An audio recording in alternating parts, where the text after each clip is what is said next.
informasi tentang perbedaan dari ketiga barang ini ya. Ketiga barang ini sering saya pakai untuk melakukan servis. Yang pertama itu ada injector cleaner atau carbon cleaner, kemudian kontak cleaner, dan ini greaser ya.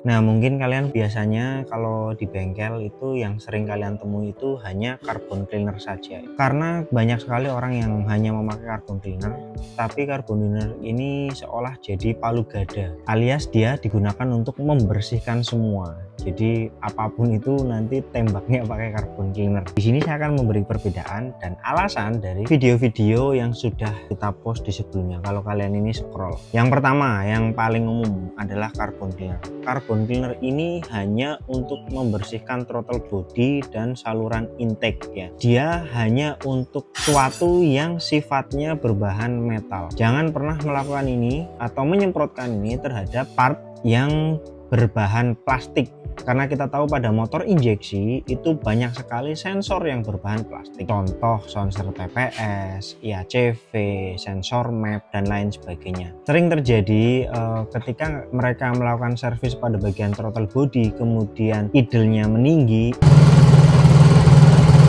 itu adalah penyebabnya adalah karena carbon cleaner ini. Kenapa? Karena carbon cleaner ini biasanya kena bagian sensor dan biasanya di bagian sensor map. Nah, pada bagian sensor sebaiknya gunakan namanya kontak cleaner. Kontak cleaner ini aman untuk bahan baik itu plastik, karet, dan lain sebagainya. Tetapi kemampuan membersihkannya itu memang tidak sebaik namanya carbon cleaner. Kenapa? Karena kalau kontak cleaner itu dia tidak mampu membersihkan merontokkan, itu dia nggak bisa. Dia sifatnya itu kurang bisa merontokkan seperti namanya carbon cleaner. Yang ketiga itu degreaser. Degreaser ini kalian yang follower saya lama pasti udah tahu bahwa ini saya bikin sendiri. Videonya ada, tutorialnya. Kalau kalian pengen cari tutorialnya di YouTube saya ada, silakan dicari. Nah, degreaser ini itu daya pembersihannya itu paling lemah di antara ketiga ini ya. Dan ini cocok sekali untuk menghilangkan sesuatu yang terkena minyak. Biasa saya lakukan untuk membersihkan CVT maupun membersihkan rantai. Nah, kita akan langsung contohkan penggunaan yang baik dan benarnya itu seperti apa. Ini hanya sekedar contoh ya. Ketika kena namanya carbon cleaner itu seperti ini ya. Nah, kalau kalian lihat cat itu dia pudar, pembersihannya itu sampai seperti ini, dia akan merontokkan. Dan ini kalau kena plastik, sensor atau apa, itu pasti dia akan terjadi namanya rontok seperti ini. Nah, sedangkan kontak cleaner itu ketika disemprotkan pada bagian seperti ini, maka dia akan langsung menguap dengan cepat ya. Daya bersihnya luar biasa nih, tapi dia tidak akan sampai merontokkan seperti carbon cleaner.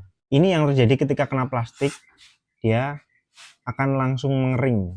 Nah, kontak cleaner itu tidak akan merontokkan plastik. Nah, jadi ini sangat aman untuk sensor. Nah, kenapa saya pakai ini? Biasanya ketika kita melakukan pembersihan itu ada cairan yang muncrat dari intake. Nah, dia kadang mungkin ada yang masuk ke dalam soket atau apa. Itu saya selalu sekrut ya, istilahnya sekrutnya itu pakai kontak cleaner supaya tidak ada sisa-sisa dari carbon cleaner yang menempel pada bagian soket-soket atau bagian lain. Nah, kemudian degreaser ini tidak akan merusak bagian o-ring, X-ring atau apapun pada rantai maupun seal pada bagian puli dan CVT. Dari ketiga ini urutannya yang paling murah itu pasti ini. Nah, kemudian untuk karbon ini saya pakai ini karena ya paling murah ya, ini cuma 20 ribuan, dan yang paling mahal dari ketiga ini adalah kontak cleaner yang dia 26.000 sampai 30 ribuan lah. Nah, jadi buat kalian rekan-rekan bengkel atau teman-teman yang biasa membersihkan sesuatu, jangan sampai salah penggunaan lagi ya, supaya motor kalian tetap sehat. Pokoknya tips hari ini semoga bermanfaat. Stay young, ride fast.